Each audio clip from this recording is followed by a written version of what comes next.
In this video, we're going to talk about communication on board, particularly between a couple, sailing a boat. We touch on this topic. I shouldn't say touch on it, but we go in depth in this topic quite a bit with our guests. Typically, we have couples buying a sailboat. They want to sail around the world. They not only want to learn how to sail, but in essence, they're learning how to work together as a team. And that starts with proper communication skills. Something people will pick up when they sail with us is they'll see how Amanda and I handle situations and how we communicate on board. Because there's going to be a lot of tasks that you'll have where it requires two people and proper communication while you're doing that task on board. So when we're communicating, we work as a team. We need to communicate positively, not bringing in our baggage or anything emotional into the situation. We can talk on that later. So it means is if for instance she says something or maybe gives a command for me, I repeat what that command is, and I'm saying that in a positive in a positive way. So if she says go forward, I say I'm going forward, so she can hear that I heard that command. Effective communication is key because you're in these tense situations. A storm is coming and you need to reef. It can feel very tense, and you don't need to add to that, escalating it by yelling at each other and then bringing in emotional baggage to the situation either. So you want to be able to positively communicate back and forth what you're doing, and that's really it. It's a goal-oriented situation. You want to get the job done efficiently, and that gets you to your goal of safely getting from point A to point B. So when I say we're going to reef the sail, we're going to communicate what each other is doing. Okay, letting out the sail, reefing, putting the reef in, I'm going forward. Okay, going forward. So yeah, that's... No, that was really well said. I think it's important too that in that positive communication, you're kind of leaving out information that's not helpful at the time. Yeah. So if you are stressed or there's something that's irking you, or you have another side topic, but if it's not pertinent to accomplishing that mission together right then and there, don't say it. You can talk about it later. You can debrief when you're in a safe situation or that operation's done. Mm-hmm. But yeah, I think that's the essence of what you were saying there, is leave out unnecessary things. Yes. Yeah. Also, I'm kind of hard of hearing, truthfully, and sometimes she'll say something or maybe just like mumble to herself, but I don't know if that's a command or not. Right. Yeah. Yes. So sometimes you might need to repeat yourself, but it's not because they didn't hear you, or it could just be you need to repeat for that person. Also on a sailboat, things are particularly loud, or can be, especially Yes. with wind, lightning, rain. And we will often raise our voice and we'll be yelling, but we have done this long enough that we know we're not yelling at each other. We're simply raising our voice so it can be heard amongst the environment. Exactly. I think in the beginning, what is called marriage savers or headsets can really help, but you don't want to rely on that technology. At any point, something could happen to it, and then you get more frustrated or you get worked up about that not working correctly, and then you're focusing just on fixing this headset and not on the situation at hand. So we need to get our eyes out and focus on the task. And right now we need to do this. So establishing good communication with hand signals can go a lot farther than relying on that technology. So we've established different hand signals to be able to communicate without voice commands or yelling.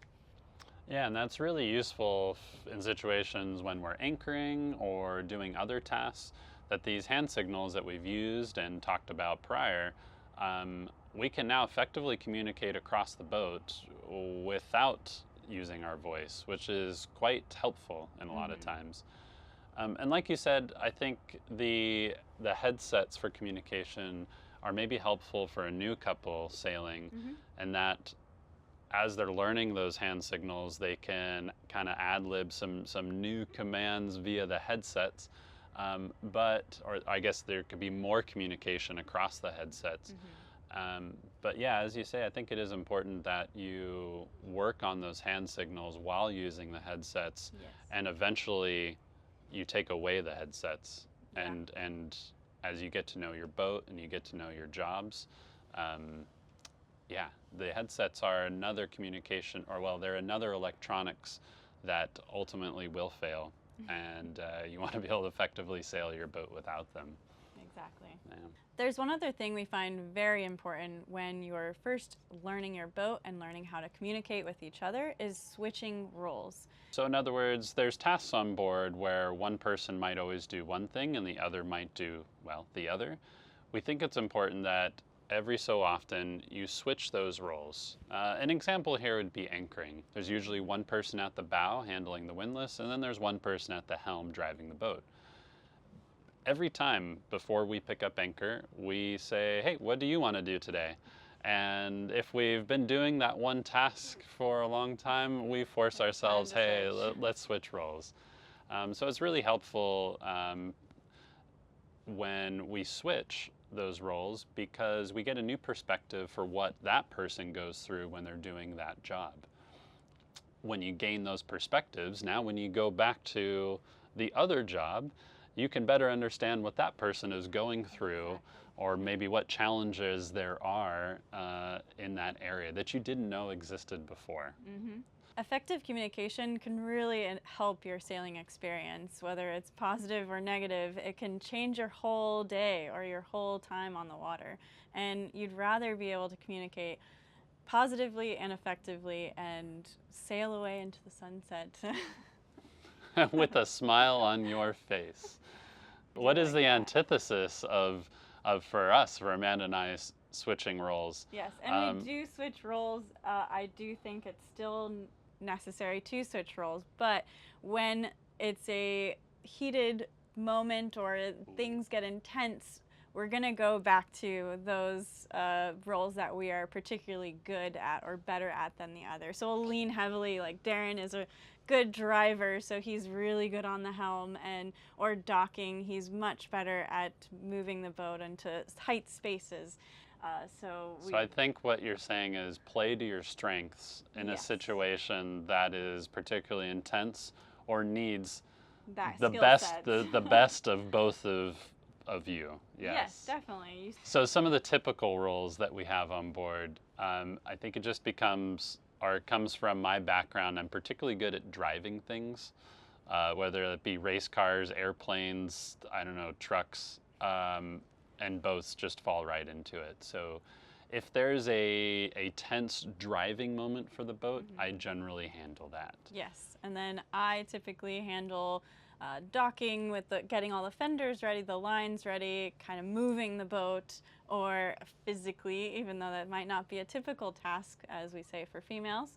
And I also handle the anchoring. I'm specialized in anchoring. I think also your strengths are helming in adverse conditions. Yes. You are particularly good at being able to drive the boat, especially in big offshore conditions, downwind. You have more attention span than I do. I can drive really well for 5 minutes, but you can drive well for hours on end. It is admirable. I love it. I just put my tunes on and I just get in the zone and I'll just go for hours. Yeah. Another typical role, sorry to say, is cooking and cleaning. Yeah, I take over the galley, so if you want a quesadilla or grilled cheese, you can go to I'm your Darren. man. But I am in the galley cooking for all our guests and for us aboard. I only also rely on my cooking, so. Hey, but my strength is cleaning. I'm your cleanup man. Yeah, So that after dinner dishes, that's my jam. Also boat maintenance and repair. I'm an engineer by trade, so. But I'm a good sous chef for maintenance. You I don't know are. what you call that, but I can go fetch the tools and be that extra hand or get in that tight space. I have small hands and. Hey, and maybe just like I'm a sous chef in the kitchen for you. Yeah, exactly. Yeah.